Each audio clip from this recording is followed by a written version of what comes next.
How's it going, guys? Matt Cooper here, aka MODC Architecture, and welcome back to another video. It's been, again, quite a while since I've at least recorded a video because I've had a bunch of stuff to do. You know, deadlines have been approaching, it's getting a bit harder with lockdowns, and I'm having to present online, so I'm having to prepare a little bit extra for that to make sure the presentations are super seamless.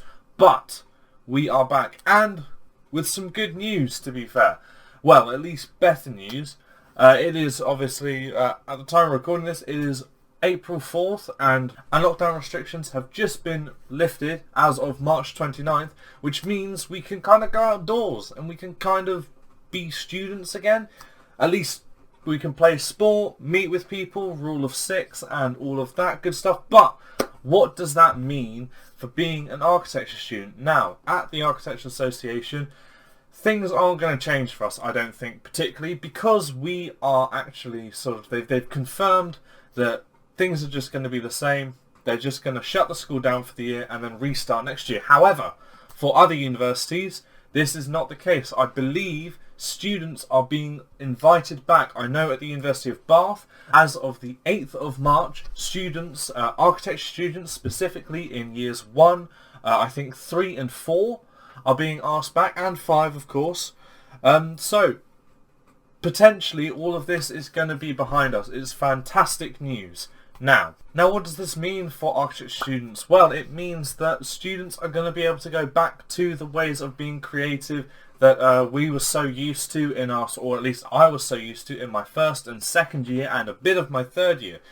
Architecture students now, I'm talking to you specifically first years, has been so different. It's unimaginable the differences that you've had to, or at least the architecture that you've started off with, than the architecture that we started off with as second, third, fourth, fifth year students. You know, it's crazy the things that have changed. Mostly modelling. Modelling is such an integral part of architecture, and I haven't really had the facilities personally to make any models, and I'm sure a lot of other people haven't, and that's such a big issue because modelling really helps kind of develop a project and develop a design, and you can spatially see kind of what's happening. You know, if I was just to have sort of a model of this piece of paper and start folding it in different ways and sort of seeing the spatial qualities of what I've been making, then suddenly you can start spitballing sort of ideas to your design tutors. And yeah, let's not forget the whole design tutor thing, like being able to actually have a conversation face to face with your tutor. I've experienced that this year with just being in my first year at the Architectural Association, or at least my first sort of academic year at the AA, moving on to my master's next year, but being able to have that face-to-face conversation, seeing those sketches that your tutors do, it's such an important part of being an architecture student, and it's been taken away from those first years who've never experienced it. It's been taken away from us as second, third, whatever years, and we've had it previously, and then we've had to adapt on the fly, and that as an architecture student is so difficult because your time is already constrained, so having to be able to adapt on the fly while having sort of to think about all these other things, think about your model making, think about everything, is so difficult. To get that proper feedback from the tutors is so important, and finally it is looking at least like we're going to go back to being able to get that feedback.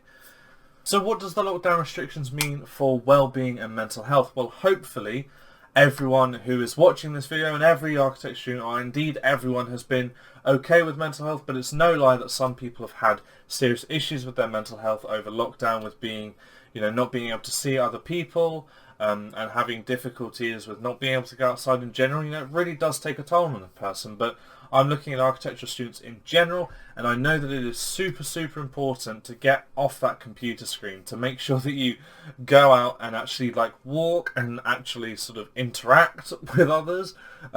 Being able to interact with your people on your course, with your friends, is super important for maintaining that quality of life, that sort of better health. The whole reason why I started doing this YouTube is so that I could, you know, I could kind of have someone to talk to about my degree, as well as just sort of chill and sort of take my mind off things, sort of all things to do with my course, and just produce sort of content that I enjoy producing, and hopefully it's helpful for everyone watching. So that's the aim for this, and And that's been my way of surviving this sort of lockdown sort of period. And now I can start going outside. I can start playing cricket as well, which I'm super excited for. March 29th saw the allowance of student sports or sports in general to be played. I think 30 or more organised sports, and oh my god, have I taken that opportunity already. I've gone to the nets twice already with a couple of friends, and it's just been brilliant. I cannot wait to get back into the sport that I love. And yeah, it's super important for you to start doing sort of things outdoors. So I would absolutely encourage you to get on sort of any sort of sport, any sort of hobby that is outside. Really make use. We don't know how much time we've got, but although I think the sort of chief medical officer did say that there weren't going to be any more lockdowns, but just in case, sort of, make use of this time. Even though it is coming up on that third term, that dreaded third term where it's just work, just make sure you get that hour or two outside so that you can enjoy the summer, most importantly, but also start getting back to sort of a routine which is healthy for an architectural student. So overall, what has COVID done for architecture students? Well, it has actually sort of developed my computer knowledge. I've spent more time on the computer than I definitely would have done, and I suppose in a way that's a good thing. It's helped architectural students be more adaptive or be able to adapt more freely to a remote environment. For example, students in China have been able to communicate with me in England and my tutors as well, and sort of all around the same sort of time, and it not be too difficult as well, although not ideal, obviously. So should there be any issues with any sort of home issues or anything, you can continue your course remotely. I'm sure that, or at least I'd hope that universities would allow for that. However, what can you go back to sort of looking forward to? What can you look forward to as a student? Well, university activities or university arranged sports, absolutely a massive one. Living in a student house. I moved out of my student house to come live at home for coronavirus, sort of for the duration of the coronavirus lockdowns. You can look forward to seeing your tutors as well. Having a sort of friendly tutor relationship and a personal tutor relationship is quite important to succeeding, because you need to be able to relate to them, you need to be able to sort of give your thoughts, and just doing it over a computer screen just isn't the same, unfortunately. Like, my tutors have been absolutely incredible in doing that and being as accommodating as possible, but I would have loved to have seen them in person, and I'm not going to be able to do that until at least next year. So yeah, and in terms of seeing tutors and sort of people who will help you with your architecture, any form of 3D printing, 3D cutting or scanning, or kind of like VR sort of walking, anything like that, not been able to do. At least I haven't been able to. If you have been, then great, you've been incredibly lucky, but I have not been able to do any of that. Although the facilities at the AA allow for it, I've not been able to do any of it, and that's such a bummer. Taking good photos of your work with like professional quality cameras in a nice studio, I've not been able to do that, and that's really shown up on my work. Actually, to be honest, it actually hasn't shown up on my work this year because I haven't been making any models. So the models and the photography thing, they go hand in hand. So that will be brilliant for any architectural student going back to university in third term or next year. That's what you can look forward to, absolutely. And finally, with the end of coronavirus, potentially comes the end of this architectural job crisis. It will take a year or two probably to recover. However, jobs,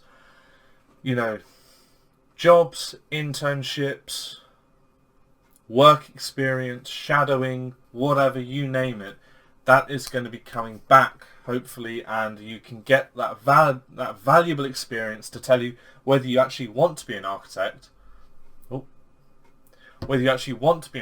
first off, or whether it's not for you and you're just studying architecture to then open doors for other avenues.